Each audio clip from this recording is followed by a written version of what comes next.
What a fucking horrific piece of shit this has been to put in. So it has to go, it's sideways because of the tubes, which means that the logo is sideways. The USB connection down here is like straight out and only just fits. I don't know why it's not 90 degrees. I didn't put this cable in until after it was put in because it didn't tell me to, because the instructions are shit. This is wired up. These cables for SATA devices are also incredibly short, so I might need to get extensions for them as well.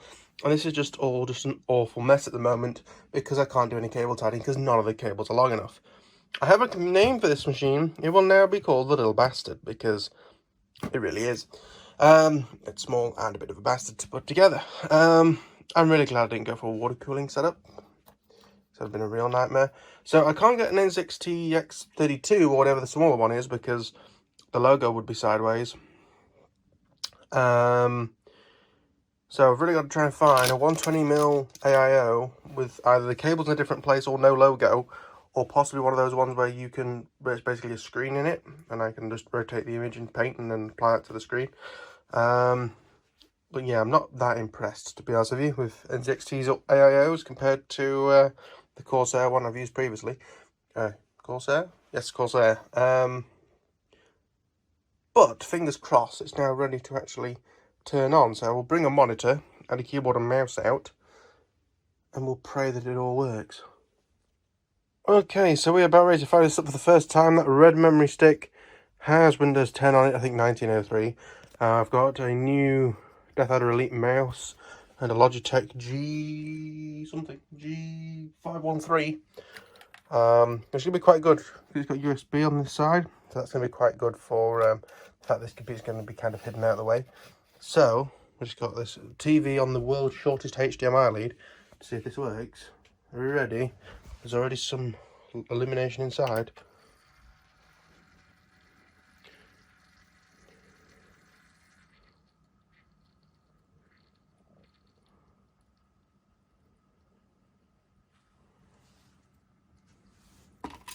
Yeah. There's noise. Uh-huh.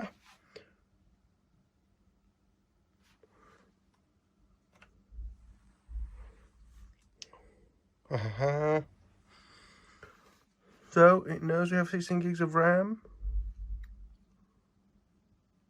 It knows it has a 250 gig SSD in, so that's good news.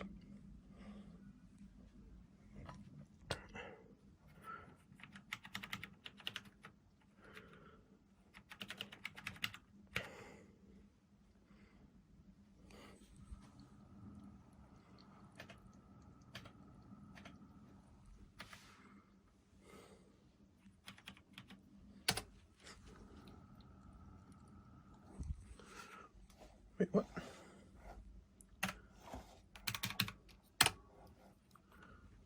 Okay.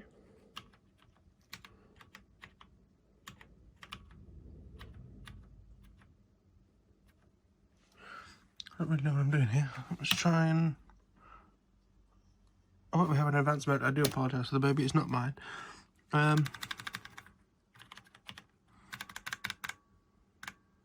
We're going to leave them alone for now. I just want this thing to turn on. I'm not going to overclock it yet.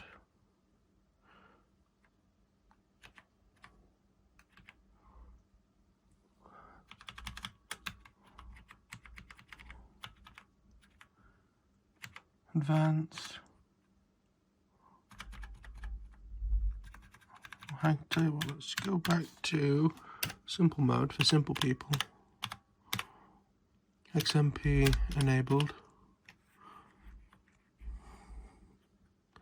We'll leave the fans as they are,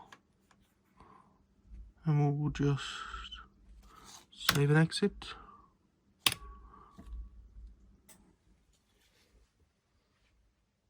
And it died. Jesus, that's a horrible noise from the water pump.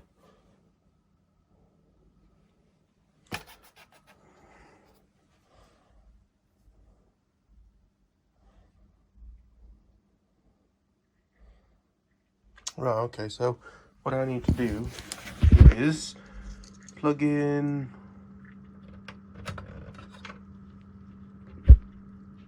well, hey, we finally got into a Windows screen, which is all done. So we can go next.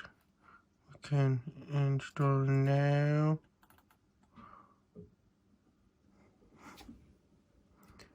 And we'll go through it.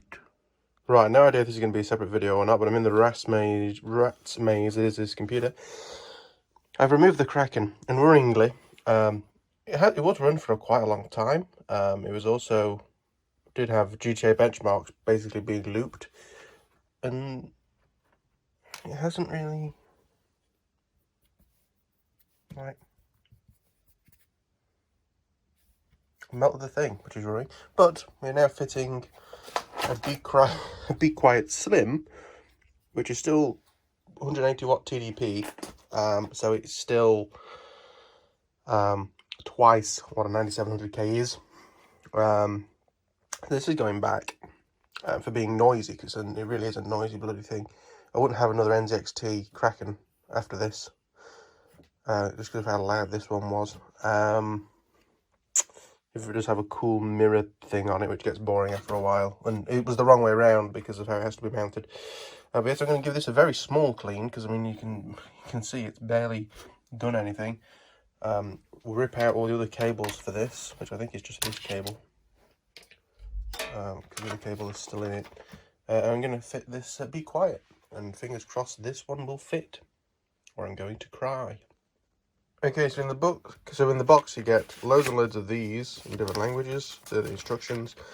You also have an Intel packet, an AMD packet, the brackets for the fan, or I think fans, you can buy a second one, some sort of bar thing, some thermal paste that's just fallen over there, and some screws. So, fingers crossed this all works.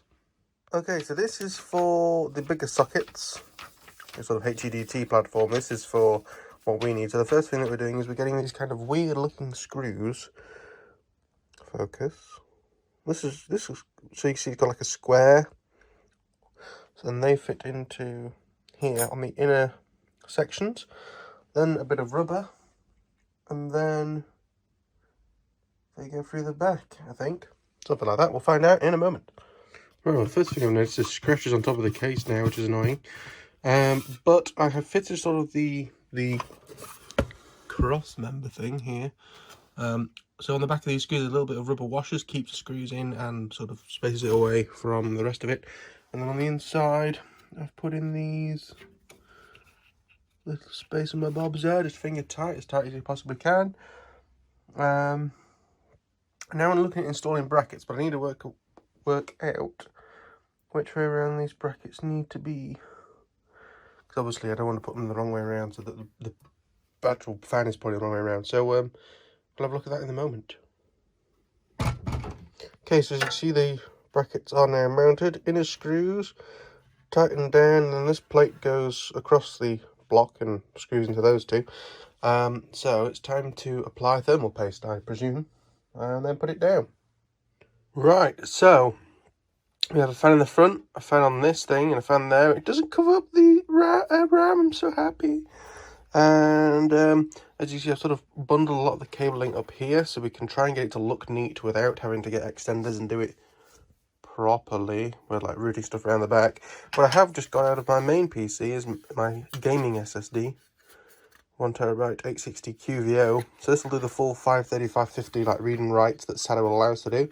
So I'm going to pop that in there. It looks fairly suitable, and run the cables in. So I've actually got storage for games now. And then next month, when I have more money, I will buy the hard drive to go up here for the rest of our games that don't really need extra SSD storage. But technically this has had a game running on it. It had GTA 5 running on it. That was actually running off of an external SSD, and it was completely fine. It was a Samsung, is it T1 or T5, something like that, 500 gig drive. It ran fine. Through a USB port in the front. So yes, I'm going to get that installed, and then I can take it upstairs, hook it back up again, and then we can actually possibly use it to play some games on a live stream today. But yeah, thank you for watching. this is probably going to be the end of this. I don't really know, but please subscribe and like and stuff. It took bloody ages to get this sorted out. Made me split it between multiple videos. Please go back and watch them. And yeah, so it's not really exciting just seeing that get fitted. And I'll see you all in the next one. Bye bye.